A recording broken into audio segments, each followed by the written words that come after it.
தேவனுக்கு கீழ்ப்படியுங்கள். சாத்தான் உங்களை பயமுறுத்தி உங்கள் வாழ்க்கையை நான் தான் கட்டுப்படுத்துகிறேன் என்று உணர வைக்கிறான். அதாவது ஒரு நம்பிக்கையின்மை, என்ன நம்ம வாழ்க்கை அவ்வளோதாங்க, போச்சு, இனி முடியாது, ரொம்ப கஷ்டம், இந்த பலவீனத்திலேருந்து என்னால் எழும்ப முடியாது, இந்த சோர்விலேருந்து என்னால் எழும்ப முடியாது, இந்த தாழ்விலேருந்து என்னால் எழும்ப முடியாது, இந்த மாதிரி நெகட்டிவ் தாட்டுகளை நமக்கு கொண்டு வந்து சாத்தான் தான் கட்டுப்படுத்துகிறான் என்று உணர வைக்கிறான். அப்படி ஒரு பொய்யான நம்பிக்கையை மனுஷனுக்குள்ளே இன்றைக்கி சாத்தான் விதைத்து விடுகிறான்.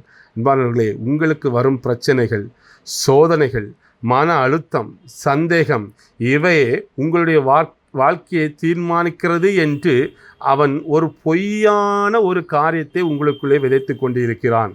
ஆனால் வேதம் என்னதான் சொல்லுகிறது? இவைகளுக்கு உங்களுக்கு இந்த மாதிரிப்பட்ட கிரியைகள், நான் சொன்னேன்ல, அந்த சோதனை, பிரச்சனை, மன அழுத்தம், சந்தை, இவைகளுக்கு உங்களிடம் எந்த அதிகாரமும் இல்லை. உங்களுடைய வாழ்க்கையை தேவன் ஒருவரை நடத்துகின்றார். அதனால தேவனுக்கு கீழ்ப்படியுங்கள்.